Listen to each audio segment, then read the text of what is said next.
ರೈಡ್ನಲ್ಲಿದ್ದಾಗ date ಗೊತ್ತಾಗಲ್ಲ, time ಗೊತ್ತಾಗಲ್ಲ. ದಿನಾರಕ್ಕೆ ಸ್ವಾಗತ. ನೋಡಿ ನೋಡಿ ನಮ್ಮ ಗಾಡಿಗಳೆಲ್ಲ ಸಖತ್ತಾಗಿ ನಿಂತಿದ್ದಾವಲ್ವಾ. ಬೆಳಗ್ಗೆ ಅಂತೂ ಸಖತ್ತಾಗಿರೋ ಬ್ರೇಕ್ಫಾಸ್ಟ್ ಸಿಕ್ತು. ಇಡ್ಲಿ ವಡೆ ಸಾಂಬಾರ್ ಮಸ್ತಾಗಿತ್ತು. ಬ್ಯಾಟಿಂಗ್ ಮಾಡಿಬಿಟ್ಟು ಸೀದಾ ಹೋದ್ವಿ. ಅಂಕಲ್ ಗೋಲಿ ಸೋಡಾ ಮಾಡಿಕೊಟ್ರು.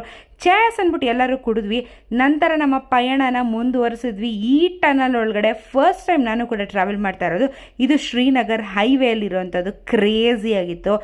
ಆಮೇಲೆ ಮಧ್ಯಾಹ್ನ ಊಟಕ್ಕೆ ನಿಲ್ಸಿದ್ವಿ. ಅನ್ನ ಸಿಕ್ತು. ನಾನಂತೂ ಬರ್ಗೆಟ್ ನಾಯಿ ಥರ ಗಬೆ ಗಬೆ ಗಬೆ ಗಬೆ ಗಬೆ ಅಂತ ತಿಂದು ಫುಲ್ ಬ್ಯಾಟಿಂಗ್ ಮಾಡಿಕೊಂಡು ರೈಡ್ ಮಾಡ್ತಾ ಸೀದಾ ನಾವು ಬಂದಿದ್ದೇನೆ ಭೂಮಿ ಮೇಲಿನ ಸ್ವರ್ಗ, ಅದೇ ಜಮ್ಮು ಕಾಶ್ಮೀರಕ್ಕೆ. ಕಾಶ್ಮೀರಿಗೆ ಎಂಟ್ರಿ ಆಗಿದ ತಕ್ಷಣ ನಮಗೆ ಕಾಣದೆ ನಮ್ಮ ಸೈನಿಕರು. ಅವ್ರನ್ನ ನೋಡಿ ನಮಗೊಂದು ತುಂಬ ಎನರ್ಜಿ ಬಂದ್ಬಿಡ್ತು. ಅವ್ರಿಗೊಂದು ಜೈ ಹಿಂದ್ ಅಂತ ಹೇಳಿಬಿಟ್ಟು ನಾವಿವತ್ತು ಸೀದಾ ಸ್ಟೇಗೆ ಬಂದ್ವಿ. ತುಂಬ ದಿನದಿಂದ ರೈಡ್ ಮಾಡ್ತಿರೋದ್ರಿಂದ ಕಾಲು ಸ್ವಲ್ಪ ಸ್ವೆಲ್ಲಿಂಗ್ ಆಗಿತ್ತು. ಬಂದ ತಕ್ಷಣ ಬಿಸಿನೀರಲ್ಲಿ ಇಟ್ಕೊಂಡು ರಿಲ್ಯಾಕ್ಸ್ ಮಾಡ್ಕೊಂಡ್ವಿ.